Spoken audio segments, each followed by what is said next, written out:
And welcome into a brand new edition of the Bleav in Carolina Panthers podcast. We were going to pre-tape it, and literally 5 seconds ago, I decided, you know what? Let's just go off the rip and just do it live like we normally do. We're doing it live. So I'm your host, Desmond Johnson, joined by the all-time leading Panthers rusher, Jonathan Stewart. Skylar Callahan could not be here tonight, but we've got a loaded show for you guys. Sam and Chris from the Perfectville Podcast from Bleav Podcast Networks. They are the podcast hosts for the Miami Dolphins. Of course, you know, we've got the Miami Dolphins this Sunday, 1 o'clock. I believe that's on Fox. I'll double check that before we're out of here. So we've got that going on. Former offensive lineman for the Carolina Panthers, Frank Garcia, who was actually Frank Reich's center back when Frank Reich was starting for the Carolina Panthers. He's going to be on a little bit later. He's going to talk to us a little bit about Frank Reich, the offensive line, the issues we're having there, things that he's seen that he might want us to take a closer look at. So we got a loaded show. Of course, you know, I'm Carolina Panthers, and it's I'm almost afraid to ask it, Stu. If you're familiar with our show, you're well aware that we have a segment called Tell 'Em Are You Mad? And I'm pretty sure there's a lot of I feel like I open this the same every week. See, there's a lot of angry Panther fans out there. So yeah, I'm gonna tell you why we mad, son. I'm gonna tell you why we mad, son. Just hit us up in the comment section like you normally would. The YouTube channel, youtube.com/@Tobacco Road Sports Radio, or underneath the Facebook watch. We've got brand new social media channels for you guys to go follow. Follow us on Instagram @Bleav in Carolina Panthers. Follow us on Twitter @Bleav in Panthers, and follow us on Facebook @Bleav in Carolina Panthers, so you can get exclusives. We'll be throwing clips out, things of that sort from over there. Before we get started with the guys at Perfectville, let's get a quick read from our sponsors over at Bet Online. Football is back, and Bet Online is your number one information source for all your sports wagering info with all the up-to-the-minute stats, news, scores, and matchup breakdowns. Get the latest game odds, spreads, and totals from the NFL and college football at your fingertips with Bet Online's real-time updates on statistics, news, and odds. From Week 1 all the way to the college football playoff and Super Bowl, BetOnline gives you access to the best football promotions and contests available anywhere online. Head to the website today or use your mobile device to get in on the action. Remember to use our promo code Bleav, that's BLEAV, to receive your 50% welcome bonus on your first deposit. BetOnline, where the game starts. And normally where we start is the box score, where we go back and look at what we did the previous week, Panthers and the Lions. We're not going to do that. We're not going to do that this week. We're not going to do that to y'all. Y'all already spent the past 2+ days dissecting what went wrong, what went right, yada, yada, yada. Stu, I want to concentrate on this Miami game and get into the bye week. It feels like we need to buy. We need to buy in the worst way.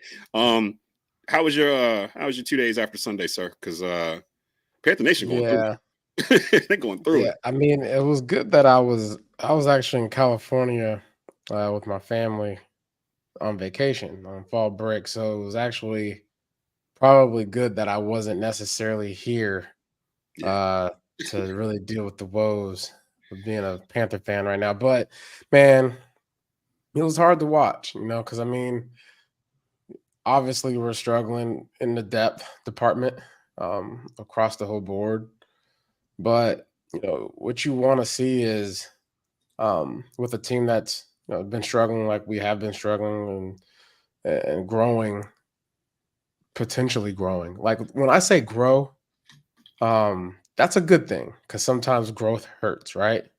Growing pains. But what I don't like is seeing us take steps backwards. And that's the impression right now that I feel is happening because I don't really feel like there's the right chemistry going on within, the coaching staff. I feel like the locker room is depending on the coaching staff maybe a little bit too much because you got younger guys filling in spaces that they're not really used to. I mean, it's a struggle, man, being a Panther fan. So you show up, to Sunday, whether you're at home with your family, and you expect to be entertained. And I know that the product on the field right now is not something worth, watching as a Panther fan. Now, if you're an opposing team, you're probably licking your chops and looking at the schedule right now and saying, well, we got the Panthers next week. That should be a, easy cleanup. But and so, being a former player, like that's what goes in your mind. Those are the thoughts that go on in your mind. Like, man, we can't be the chumps. We can't walk into a game and just, get hit in the mouth like that time after time. And, games previous to this one, we've at least had a chance. You know what I'm saying? Third quarter, fourth quarter, we've made some mistakes here and there that have put us in certain situations, but still going throughout the game, you can kind of look at the TV and say, oh, we still not out of it. We still got a chance. We just need a couple big plays here and there. We're back in it, right? It didn't happen this game. So luckily I was in California watching sunsets. Well, I wasn't going to do it. And I'm bringing in the Perfectville guys here in just a sec, but I got to because I'm going to tell you why we mad, son. I've been sitting on it for like 2 or 3 weeks, this nagging feeling of maybe we should have kept Steve Wilkes. And like, it's like I can't shake it each week because each week I see the same things happening. And then Frank Reich, bless his heart, he keeps saying things in the press conferences. You know what I mean? Like he keeps saying stuff he don't got to say. And he says it and it makes everybody go, huh? Now, what is that? What you mean it was only for one receiver? Like, what you mean that this was going on or that was going on? So I don't know. I feel like, again, same script. It's like we threw it into Chat GPT. It's like, give me the script for a Carolina Panthers game Sunday versus whoever. Guys from Perfectville, pay attention because this is probably how the game's going to go on Sunday. It's going to be a tight rock fight for most of the game. We're going to do something that's going to allow you to score. And then we're going to do something else that's different from the first one. It's going to allow you to maybe score again. It's going to be close to the fourth, and then you're going to pull away. And when you pull away, the box score is going to look all weird. It's going to be like, oh, the Panthers played like horrible. But you guys watching the game are going to know we were in a tight game the whole game until the very end, and then they just ran out of bodies. Like, that's literally been the case on Sunday. What was it, Stu? 3 turnovers, 21 points from it. We lose 42-24. That's kind of the game. I mean, literally, it's the same story we've said every week with this team, and it doesn't feel like they're adjusting. I will say that it does feel like Bryce Young is improving from week to week. So I don't understand the Bryce Young slander that we're getting from a lot of the fan base. A lot of Frank Reich slander, a lot of David Tepper slander. Panther fans are going through it. But the Panthers are going to play the Miami Dolphins. We're going to talk a little bit more of that when Frank Garcia comes in a little bit about the Panthers and culture and everything else. But while we got the Perfectville guys here, tell us, what's it feel like to win football games, guys? Because good for once. Yeah, it feels great. I know you guys are mad. I'm happy, man. I'm having a good old time this season. I will say this: Frank Reich looks like the store manager of an auto parts store, and he's trying to sell you some sort of carburetor that you're like, I don't need it. I just bought a carburetor from you last week. He's like, you need, there's one carburetor, you need that carburetor. Like, he doesn't look like the guy that you're gonna trust. Is he not? I mean, I feel like you can't trust a backup quarterback from the Buffalo Bills. That's all I'm saying. Wow. But hey, man, listen. Look. Hey, I can't hate on Frank Reich. I played with his brother, for his brother Joe at Wingate University. So there you go. Save your boy Sam. Saving him, Jonathan. You don't know this, but I live in Charlotte. I'm just in Indian Trail. I'm just south of Charlotte. Oh, word. My son plays for Sun Valley High School, and he's playing Thomas Davis's son on Friday, TJ Weddington. So it's gonna be a big game. How old is your son? He's a sophomore. He's a running back and outside linebacker. Okay. We're 7-0. So big game against Weddington. 6-1. It's gonna be good. I might need to come out. Yeah, come on out. Let's go. What class is Sun Valley? Sun Valley's 4A. Oh, okay. They're the same conference as Weddington. So oh wow. My son and TJ Davis have been playing against each other since Pop Warner. So they're the same age, growing up together. I've seen TD at all the Pop Warner games and stuff at Weddington and everything like that. So this is a big game. They're 6-1, we're 7-0, and I played at Wingate University for Joe Reich, which is Frank's brother. And Sam ain't wrong about what they look like. Coaching wise, I mean, come on, you got a rookie quarterback, Bryce Young. He did things at Alabama that like Tues. We're going through the same thing. It's like it's Alabama quarterback's actually going to do something in the NFL, and Tues taking a couple of years, but he's doing it right. So, I'm still going to give Frank, in my opinion, like a year or two to like get this thing running because I mean the talent around him is not 100% great. We got injuries and like we said off air, Desmond, like you guys have lost a lot of close games that have got pulled away at the end because I live here in Charlotte. I've watched a lot of you guys' games. So, I'm not coming in this game thinking it's going to be a steamroll. Honestly, I was more confident in the Giants game than the Panthers game because the Panthers they're pissed. They haven't won a game yet. I hate playing against a team that hasn't won a game yet because you come in there and you overlook them. You know, we got the Eagles coming up. We got the Chiefs coming up.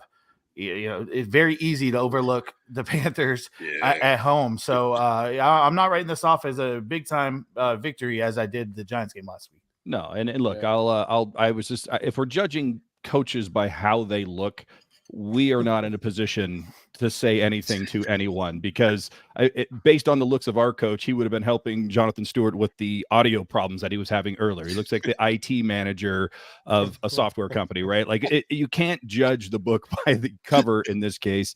But that being said, I as a longtime Buffalo Bill hater, anytime I can get a chance to throw a dig at a former Buffalo Bill, I'm going to because they beat us, and I can't say anything else other than take shots at their looks, apparently. But no, look, the Panthers. I've always enjoyed the Panthers. I'm not from North Carolina. I live in California, actually. I'm originally from Oregon. But I like the Carolina Panthers when they came in. They've always seemed like that franchise, especially early, that gave the San Francisco 49ers fits. And I don't like the San Francisco 49ers, so I always appreciated them. I've always rooted for them from afar. You guys are going to get better. I mean, look, say what you will about Nick Saban. I have my thoughts on him, but he has turned Alabama from really the Ohio State of quarterbacks to almost a quarterback factory when you look at who has come out of there recently with Tua. I mean, I'm not a big fan of Mac Jones for a bunch of reasons, but, you know, he had some success, at least his rookie season. I have a feeling that the Alabama quarterback change, Jalen Hurts is another one there. I mean, they're really good. They're turning into really good pros. So if I was a Carolina Panther fan, I would just preach patience when it comes to Bryce Young.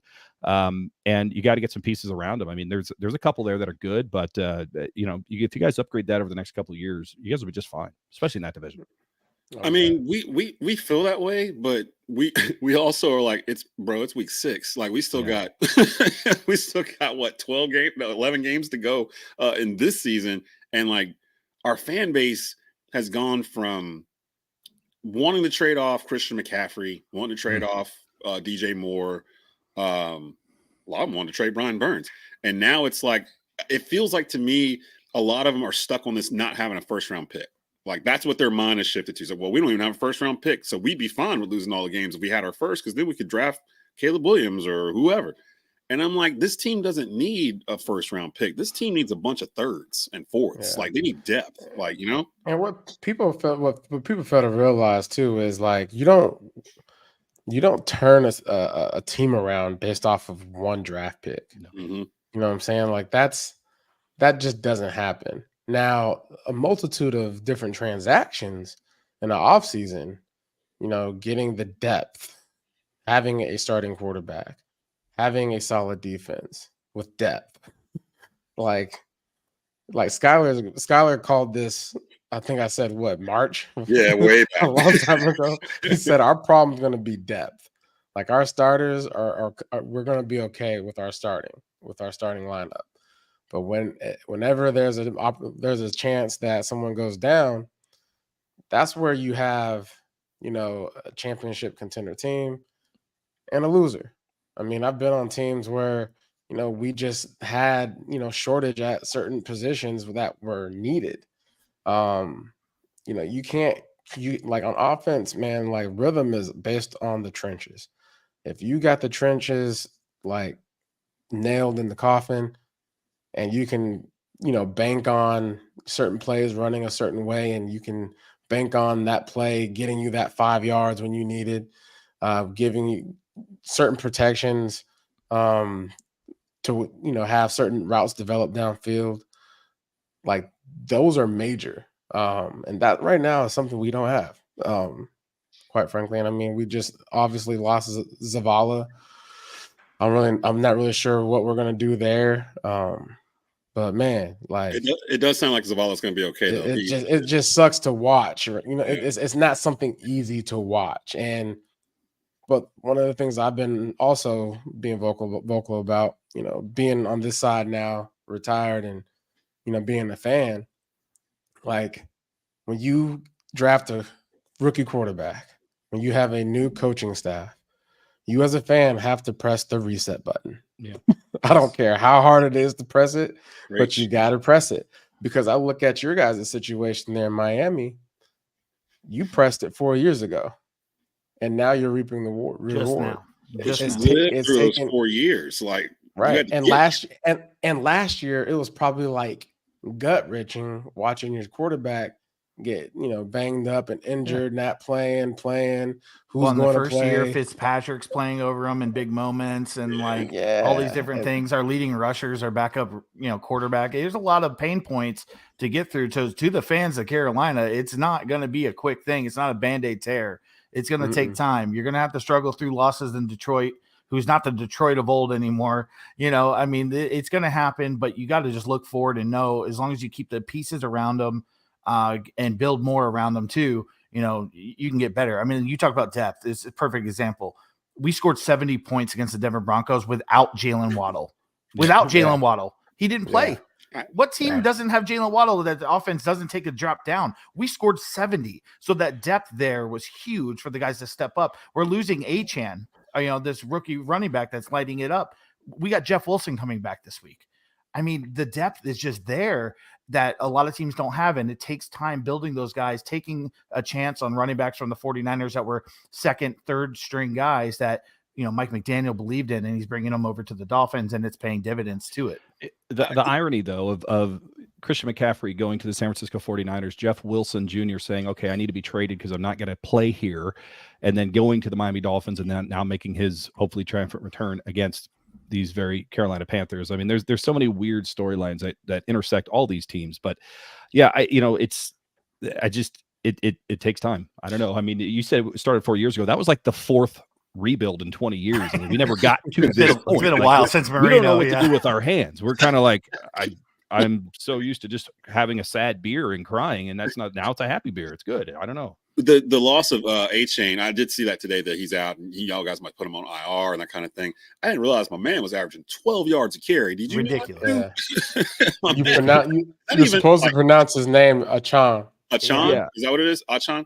When you're getting 12 yards per carry, we call him whatever. Call him whatever you want. Yeah, Mr.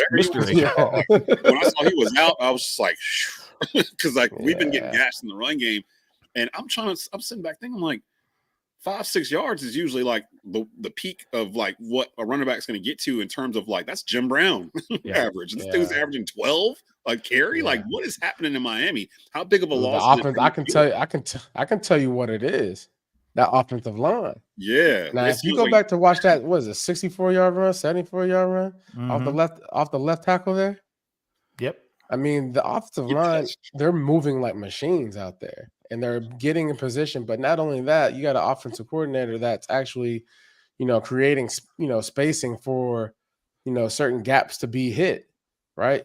You got motion, you got receivers going in motion that have been getting the ball on, wide receiver, swings and stuff like that. When you get guys in motion, linebackers got to shift.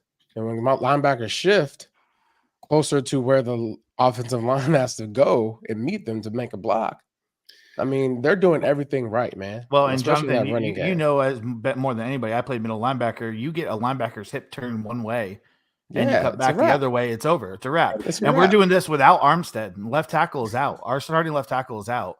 And we're still doing that with our backup lineman who played at Butler High School, by the way, here in Charlotte, Lamb. So, we got a lot of Charlotte ties to this game. It's pretty cool. I'm excited for it. Chris knows where everyone played high school, but where did I play high school? So, give me, because we got Frank Garcia waiting backstage. We're going to bring him on just a bit. Got Sam and Chris, hosts of the Perfectville Podcast on Bleav Podcast Networks. If you're a Miami Dolphins fan or a football fan, go follow them on Twitter. So as Panther fans, give us the one thing we should be worried about the most when it comes to the Dolphins. Sam, you want to go first? No, I want you to go first because I'm going to have a different answer. Yeah. All right. Yeah. It's stopping Tua from getting the ball out of his hand so quick. I mean, you got to get pressure on him. You got to do it quickly because the way Mike McDaniel is drawing up this offense right now, there's a lot of motion, like JC said. There's a lot of misdirection, a lot of the same formation, same play out of different formations. So it's a lot of stuff that you have to account for. And then every once in a while, if you bring enough guys in, safeties down, you see like last week, Tyreek Hill one-on-one against a rookie from Old Dominion. it's all she wrote. He's wide open. He's gone. Cheetah, peace sign.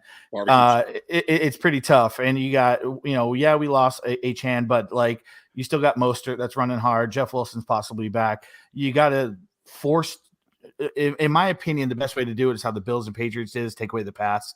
And that is to go maybe 3 safeties over the top and force them to run the ball. But you got to hope you have the team to stop the run. It's tough to stop our offense, and I'm not being biased. I mean, literally, we have more yards than any team in history in the first 5 games. So it's very tough to stop this offense. If I was the defensive coordinator, which I have been in the past for my son's football team, I'm taking away Tua's quick read and trying to get him to hold the ball and pressure him and force him to beat you with a run. But at that point, they're still a good running team, so I don't know. Yeah, I mean, there's so many looks and pre-snap motions where, I mean, they have 2 halfbacks back there, and all of a sudden Jalen Waddle is motioning, back to where a halfback would be, and you have 2 halfbacks that are put out where Jalen Waddle would be. If I'm a defender, I'm like, I give up. I quit. I'm not doing this anymore. It's too confusing. And then you have all the motion going one way after the snap, and yet a change going, the other way. It's just like, okay, I don't know. So here's what I'd suggest. And I mean this because we do this on our show, and we've been doing this a long time. We drink heavily as Dolphins fans because we had no choice. We have an official drinking game with every single matchup, and this will be no different on our show. If you guys want to tune in and get your own bingo card, as long as you get a bingo, you win, but you probably are going to be hungover. But look for the things that are going to happen during this game. We're celebrating Zach Thomas, current Hall of Famer, recent Hall of Famer. If they show Zach Thomas and some combination of Sam Mills or Luke Kuechly on the screen at any time, you take a drink. If they show Bryce Young and Tua Tagovailoa at Alabama or embracing before or after the game, you take a drink, stuff like that. And it just makes the game so much more fun, especially if it is a bad outcome for your team. You won't remember it in the morning as long as you play the drinking bingo game. So that's what I would recommend, is just have some fun. I was about to say advice, because I think we could have used you for the last 4 years. Yeah. As far as like what we got some experience, man. When things aren't going as what you may have wanted it to go. Follow Sam Perfectville for more information about what to do when you're watching a game that you have no business watching. Yeah, I mean, our show is basically you waking up on Christmas and realizing it's December 26th. Like, we will keep it real for you. And I gotta share the story because I know you guys gotta go. And Chris was a part of this, so he'll back this up. But we went to a Thursday night football Carolina Panthers Miami Dolphins game back in 2009. Which, by the way, when I was telling my my friends in my fantasy football league, the okayest fantasy league ever, they're like, please make sure you thank Jonathan Stewart for 2009. I'm like, okay, we'll do. So there it is, check mark. Good. But Thursday night game, Ricky Williams, D'Angelo Williams, Jonathan Stewart, Devon Bess, Chad Henne is out there throwing it for the Miami Dolphins. Yeah, there you go. So I'm walking into the stadium. We had the best fans in the world, Carolina Panther fans, is having a good time drinking, having, just fantastic time.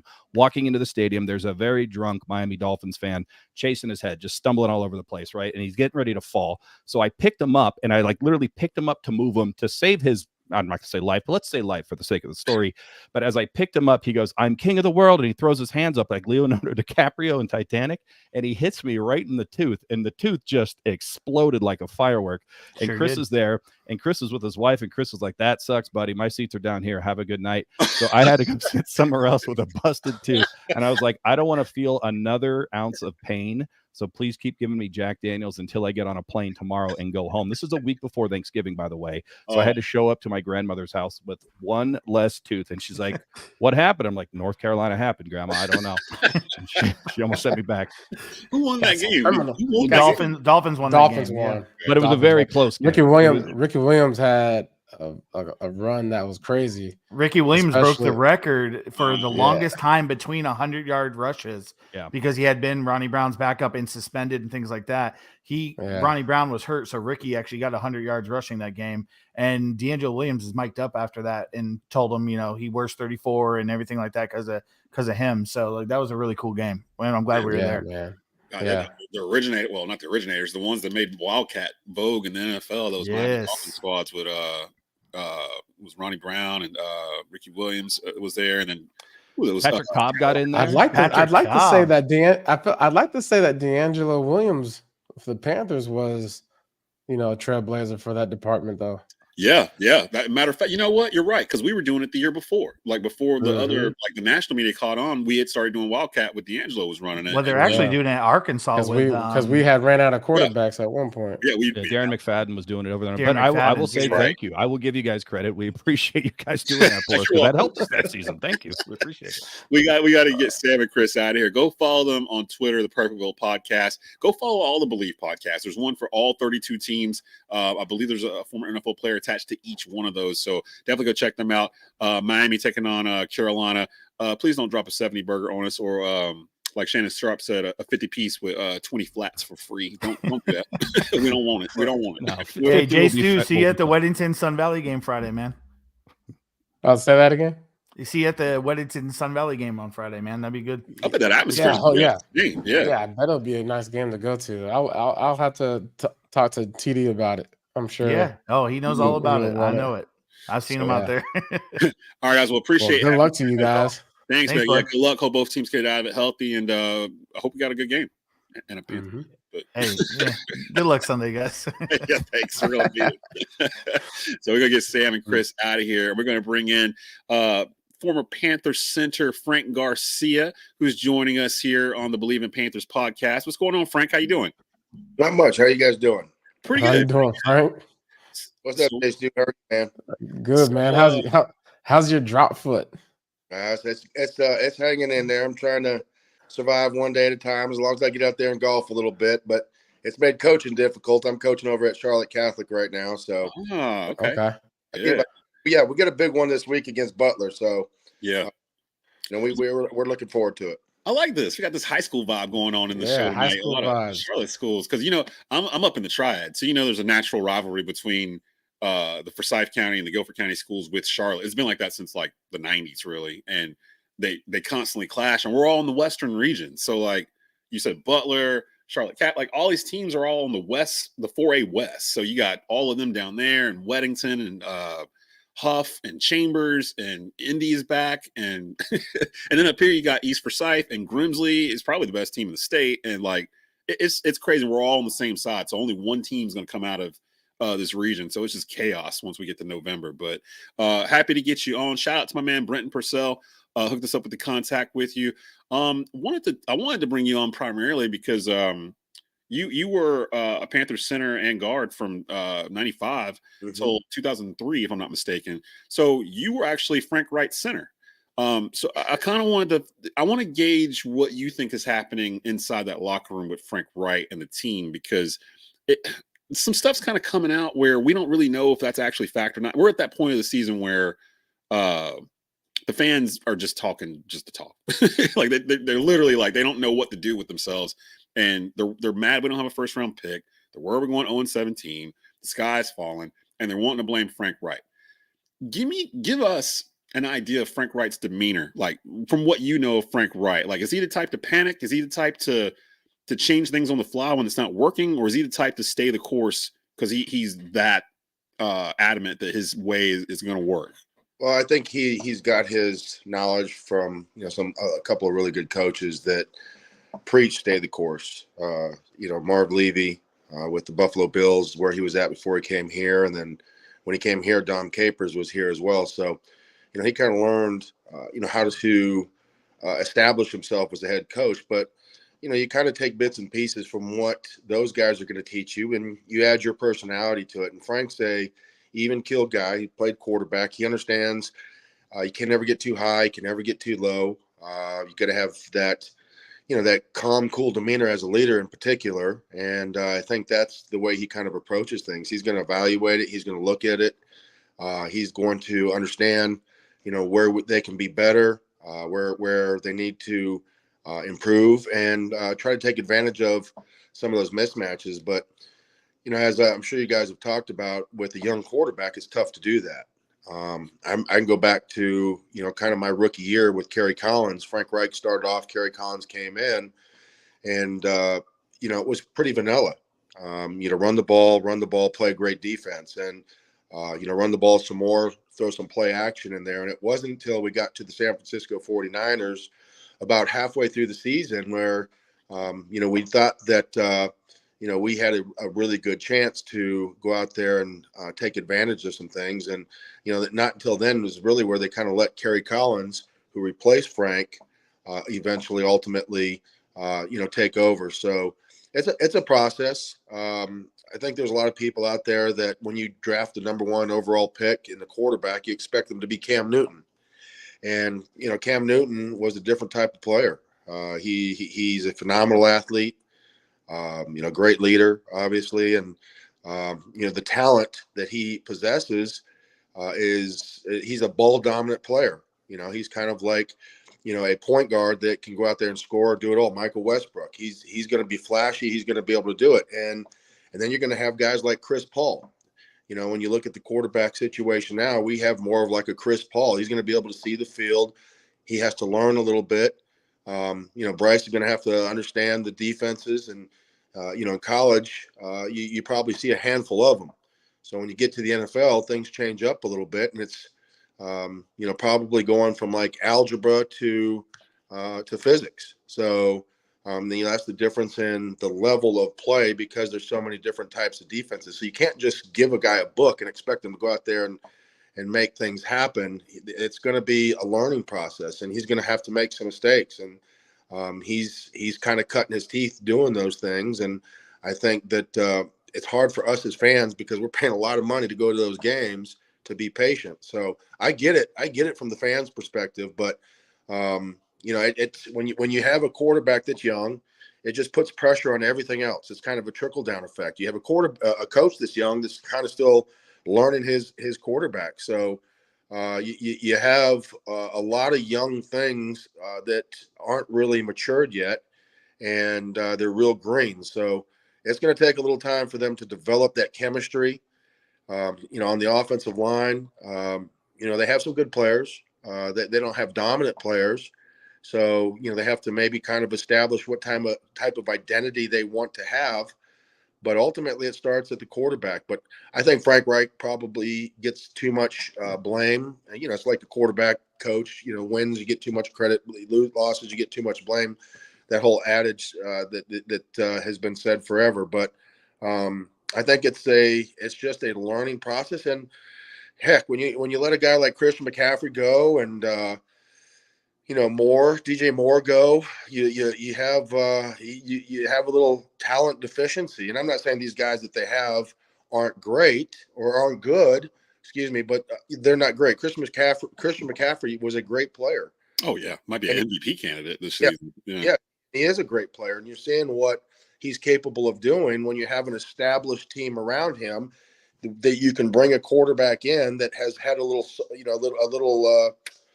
seasoning, and just go out there and get rid of the ball. He makes guys around him better, and right now the Panthers don't really have that type of player on the offense. They don't have another guy out there that's going to take pressure off of somebody else. So it all falls on the quarterback's shoulders right now, and I think he's done a pretty good job, to be honest with you. I know that he's had some costly turnovers. Again, those things are going to happen, but I think if you're evaluating him for the most part, it's kind of what you expect, in my opinion. So I'm going to get Stu in here in just a second to ask you some questions as well. I do want to address this comment in the comment section here. We are live across all of our platforms tonight. Zaire Kefa, I hope I pronounced that right, said, the thing is, this owner and coaching staff sold us on the fact that we were just one quarterback away. We have, in fact, gotten worse this year. That's the shocker. To a certain degree, I agree with you. But I mean, we in week 5 now. We got to let that go. Like, you know what I mean? Like, yeah, you know what I'm saying? Like, yeah, they did kind of phrase it like, yeah, we can parachute a quarterback in here and we feel like we can be a playoff team. They were wrong. So, like, we need to kind of let that go. I understand, Zaire, that you were sold a bill of goods that is not what you're getting back from the kitchen right now. But yeah, they're selling tickets too now. I mean, you have to understand that too. They're trying to get fans excited about it. They're not trying to push you away. Like that they're not trying to lose football games. Like they really honestly thought they're not gonna start the season off saying, "Hey fans, we're gonna be 6 and 11 this year, so just be patient with us." Like, listen, I got a question for you, Frank. Yeah. When it comes to this running game, like when things are going the way they are going, it helps to have a good running game. What about the Carolina Panthers running game do you see deficiency? Not just the obvious of like, oh, the offensive line depth. Like, is there anything in the sense of like scheme? Yeah. The type of runners that we have, using, maybe our weaks to our strength. I don't know. Like you being at that position at the offensive, front. Yeah. Like, what would you like to see? That's a great question. I love a team that has some physicality to it, that can line up and hit you in the mouth, get some good double teams, run behind those double teams. But there's nothing better than when you have a lead back, an H blocker or a fullback. That's Right. the H back's kind of, where, teams are going now. But when you look at the teams that are running well right now, the Niners, the Eagles, right? They have a scheme in place that they're able to move guys off the ball. But I think a lot of that is, it's like I said, it's kind of a trickle-down effect. When you look at teams and how they're going to play the Panthers, there's nothing really that scares them. So when defenses start creeping up and putting 7, 8 in the box, those gaps and holes become tighter and smaller because there's nothing that they fear expanding that defense. There's no speed out there that's going to expand it. So hunkering down up front, playing heavy run, and it's really hard at any level, at any team, when you have to run the ball to be able to run the ball. So if you're going to do that, you got to have a 240-pound back like yourself. You got to have a guy that's going to be able to break tackles and make holes. And Miles Sanders is a good running back, right? But his success last year was based on 2 receivers for the Eagles and Jalen Hurts, a guy that could spread the field and basically be a third running back in the backfield that could spread the field and open that defense up. On top of that, you look at the Eagles' offensive line, they're probably the best in the game. They're physical, they're athletic, and they get after guys. They run that H block. They have a good scheme.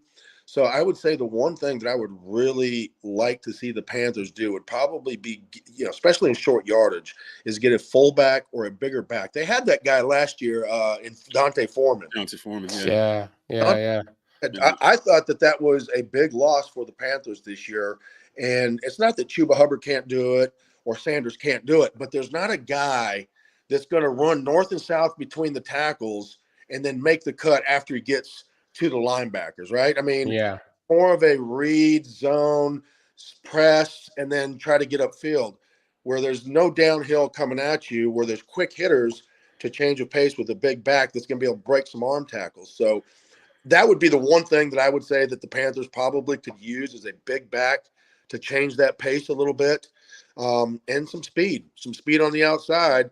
Because like I said, I don't think the offensive line is terrible. I don't think the scheme is bad. I would just like to see, a little bit more attitude, I guess. And, the only way you're going to do that is by practicing. We've got former Panthers center Frank Garcia joining us here on Bleav in Carolina Panthers. Skylar Callahan couldn't be with us tonight. He'll be back with us next episode. Frank, you were with the Panthers from the inception, 1995 through 2003. So you've seen some of the highest of highs in franchise history and some of the lowest of lows. You were on the 96 team that got all the way to the NFC championship round against Brett Favre and the Green Bay Packers.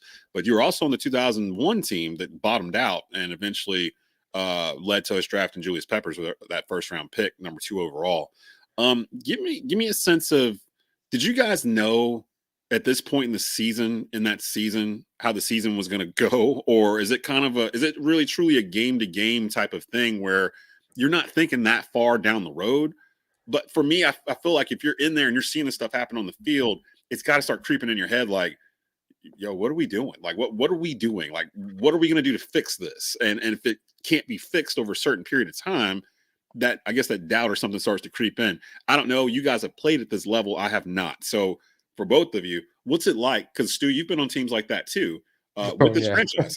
So like, what's it like when the ball is rolling the wrong way and it's not going the way you guys planned and it feels like you can't stop it? How do you stop the snowball from rolling down the hill? And have you been on teams? Because I think both of you have been on teams where it was rolling down the hill at the beginning and you guys figured it out halfway through the season and flipped the switch and started going the other way. We did that last year. So give me some ideas of what you think's happening in the locker room right now. I'm scared to death they're going to trade Brian Burns in this bye week. Like that's been my number one thought right now, that they're going to trade Burns in this bye week and try to salvage some of this. And I feel like that's going to be the final straw for a lot of the fan base. Although a lot of the fan base is calling for it to happen because they're stuck on not having a first round pick. Stu, let me start with you and then go back to Frank. What's it like being in the locker room like that when you're starting a season like this and you guys are trying to figure it out? Like, who do you go to? Do you get to the players? Are you going to the coaches? Is it a combined thing? Like, give me an idea of what's going on. Yeah, man. Like I've been on several teams that have sucked. Putting it that way. But during those seasons, man, like right now, you're 0-5. You're being talked about. I mean, like you have one.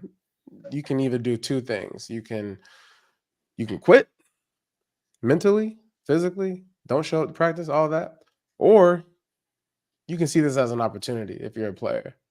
Because you have a new coaching staff, you have a new quarterback, you have all the depth issues. If you're a guy that's second string, third string, this is your opportunity to be noticed. This is your opportunity to make, a stamp of approval. Because I look back at the season that we made the playoffs when we were 6-9-1. Yeah. Record? Sounds bad. But hey, we ended up with the end of that season, we started winning some games that we shouldn't have, right? To the public eye. But like within that locker room, there were guys that you started noticing, like, man, this guy's in it for the right reason. He's playing for something bigger than just a paycheck. He's playing for his family. Like he just named off, like during, the end of the game, circle up, like, hey, I got kids I'm playing for. I need y'all to show up. Like when you get veteran guys that are leading young men in that locker room in ways that is opening their mind to like the bigger picture, you got to figure out what you're playing for. Are you playing to be seen or are you playing to win? And if you're playing to win, why are you winning? Why do you want to win? Like there's got to be something that you're carrying within your briefcase every day to work that weighs way more than anything that you can really imagine losing, right? And so like you just got to dig deeper. And there's an opportunity there for a lot of guys to step up. Now, also too, you got to think to yourself, well, if we just keep on figuring this thing out as a unit and get these guys healthy and have a plated table waiting for them when they get back, like we can really kind of shock the world again. Like, yeah, you start 0-5. We go into this week, we win this game, we 1-5. Okay, boom. One game at a time after that. We were 1-5 last year. Because you're in a division that has no, like, there's no one team that can actually say, oh, I got the torch over here. Okay, so if you go into this thing with the right mindset, you can end up like last year at the end of the year, crawling, scratching, doing all that you can to get a playoff ticket, right? And I'm not saying like, blindly, like the Carolina Panthers are obviously a playoff team, but as a player, that's what you're playing for. That's the mentality you have to have. You got to go in there day in, day out, ready to ball like you're the starter, even if you're not the starter. And to piggyback off of what you just said, that was the 2014 season. If I'm not mistaken, that was the year Cam flipped his truck on the highway coming into practice or whatever, and had to sit out. And I think it was Tampa. I think he missed both the Tampa games that year for whatever reasons. And that led to 15-1, 2015 the next year, and the ride to the Super Bowl. Like it felt like it carried over from what you guys did into that year. And that was the feeling we were carrying into this offseason from what we had at the end of last year. We felt like a lot of those pieces are back. We upgraded the coaching staff. We brought in a quarterback, which has been what's been holding back the team for the past 4 years. They've got to be better than what they were last year, right? So I think that's what's confusing the fan base right now, where they're befuddled. They're like, we don't understand why we're losing these games. Frank, you've been on some of those types of teams within this franchise where they had some slow starts. Matter of fact, the Panthers are pretty notorious for having slow starts to seasons. I want to say Rivera was kind of known to start out slow, but he'd come in hot in December. Like he He's winning like 5 straight in the end of the year or whatever. And it was called, hey, it's cold outside. They don't want to tackle. Yep, they don't want to tackle you when it's cold outside. So, Frank, you walk me through this because Stu made excellent points in what he was saying there, and I agree with everything he said. What was it like, say, like in 2000, was it the 2001 season, I guess, where you guys were kind of, we just couldn't get out of our own way at that point. And that's coming after having the success, right out the gate. 96, we're playing to try to go to the Super Bowl in year 2 of existence. So it was weird. And then we finally kind of bottomed out. And then that built the John Fox regime going forward. But give me kind of a vibe back then of how it was. Yeah, I mean, like JC said, you got to have good leadership to first and foremost. You have to believe and have confidence that you're going to right the ship and find a way through consistency and through effort and through hard work to go out there and get it done. Unfortunately, on some of the teams that I played on, and I'm not sure where the case falls with this team, but I can have a bunch of guys I'm playing next to playing hard, right? But I get garbage men off the street to come in and play hard. I need guys with talent and guys that are going to move people and guys that are going to make plays and guys that are going to win their one-on-one battles. And I think that's where it starts. I think a lot of times when you get into teams, when things start going sideways, you have all these team meetings, right? I don't know if they're good or bad. I think, you can probably, come on, guys, we can do it. Shut up. Shut up. A bunch of screaming and shouting. It's all it is. Words don't win football games. Actions do. Blocking and tackling does. And, making plays do. Those are the things that win football games. It's not my mouth. So, a lot of times we just have to, grind it, bite your teeth and get to work. And, make sure the guy next to you is pulling his weight, but first and foremost, make sure you're doing everything you can to be the best you can be. And, when you have a bunch of guys pulling in the same direction, you start getting some confidence. You start seeing some results, and we start seeing some results. That momentum starts to take place, and it happens slowly. It starts matriculating into that snowball, like you said. So that's the one thing that this team, they have to find some success somewhere, and it's through hard work. It's through good leadership. It's through believing in the guy next to you that he's doing his job and he's coming here and he's not jacking around in practice and he's putting all the time in the film room, and he's at his lifts on time, and he's going out there and doing everything he can. Then ultimately, it's about getting the right players and some talent, and figuring out how to utilize that talent. And that's where when you have a young staff, not young as far as their experience, but when you have a staff that's young with the talent that they have, there's time to figure out how to use those guys and how to put them in the best position to be successful. So how do I get Thielen in a one-on-one situation? Do I motion him? Do I set him off the ball? Do I spread the defense? If he's going to be the guy, I think Bryce Young has completed half the passes he's completed to Adam Thielen. So, we got to continue to get him the ball, and they got to find a way to isolate those one-on-one matchups so that they can have favorable matchups. And then that's what it comes down to, is that, when you're watching film, are you winning your one-on-one battles? I mean, football is a team sport, but it's a team sport broken down into individual battles. If Jay Stu's blocking a linebacker, he's got to win. If I'm blocking a nose guard, I got to win. And I got to want it more than that guy across from me. I'm not the biggest guy in the world, right? But I knew that I had to outwork and outlast and out hustle and out prepare my opponent. That's the only way I was going to do it. So, for the guys on this team, they have some talent. They have to understand that they've got to, create that momentum, just through hard work. And I think that's just going to take a little bit of time. And, if everybody's doing their job, it's not about the team meetings and the talking and, those things. It's about just going out there and seeing results. Joining us here is former Panthers Center Frank Garcia. Skylar Callahan couldn't be with us tonight. He'll be back with us next week. Real quick before we get out of here tonight, guys, we've gone 5 weeks into this season. Who's the team that's impressed you the most around the NFL right now? Well, I think for me, without a doubt, it's the Niners. Boy, I watched that game. Yeah. That Cowboy game.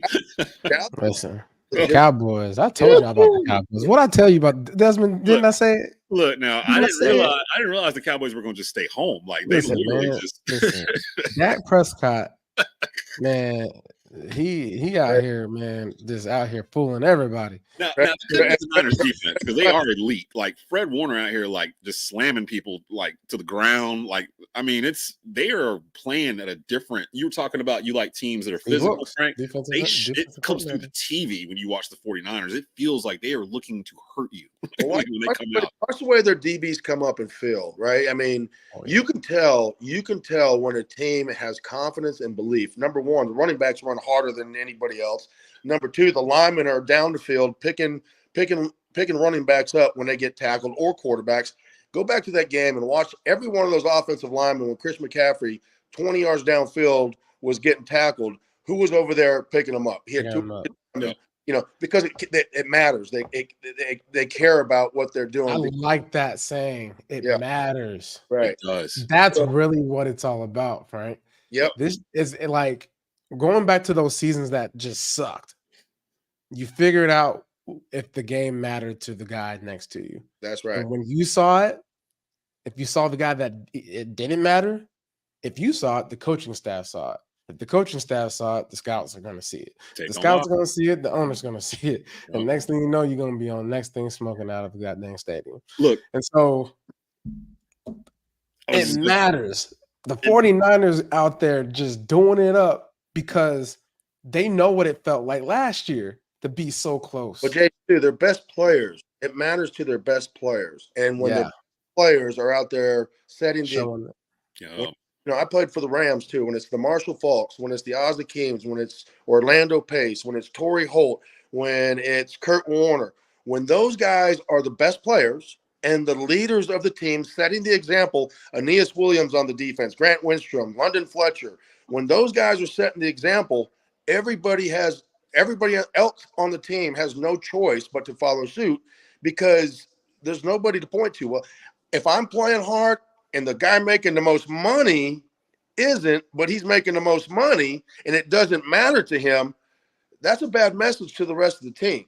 Right. Yeah, so that's an excellent point. If he doesn't have to do it, why should I? He's making all the money and I'm making all the plays and I'm sitting here, you know, behind him or, hey, listen, you know, how can you preach to us when your star player, it doesn't matter to him the most?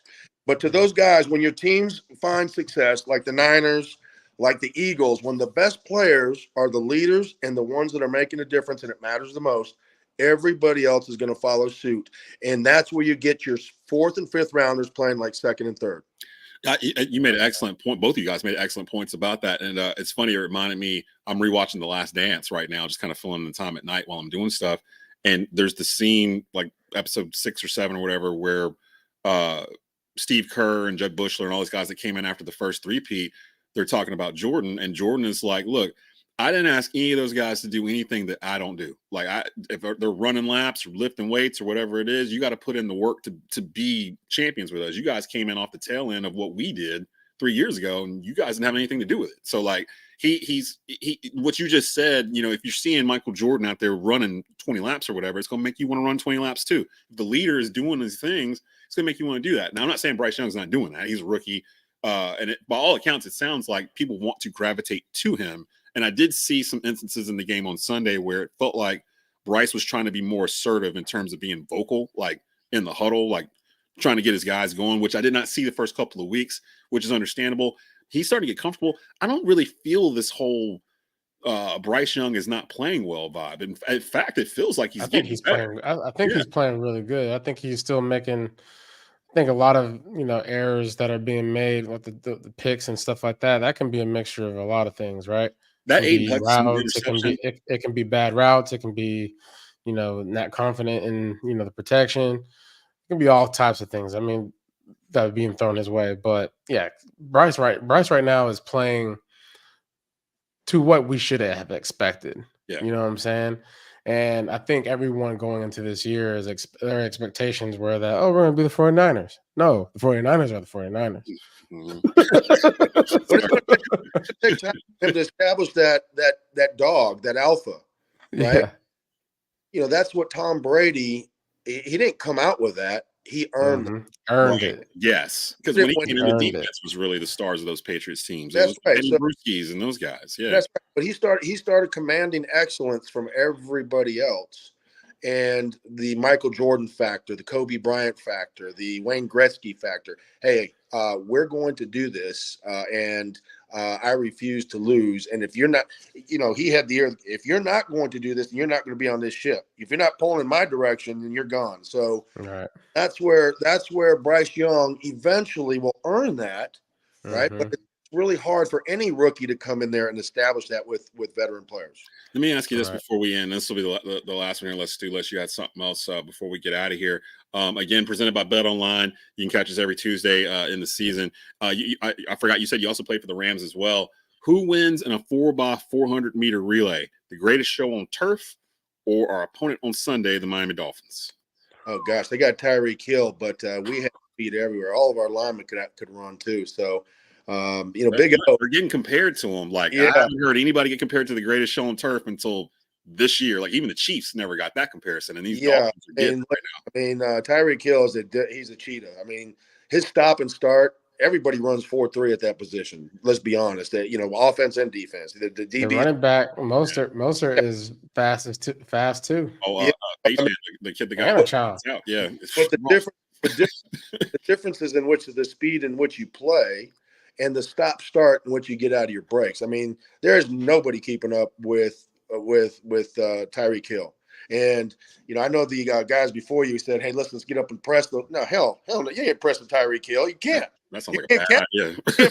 You can't catch, right? And so you go up there and try to press him all you want when he runs by you. And that's where a guy like Steve Smith and Tyreek Hill and all those other guys are going to be, just difference makers.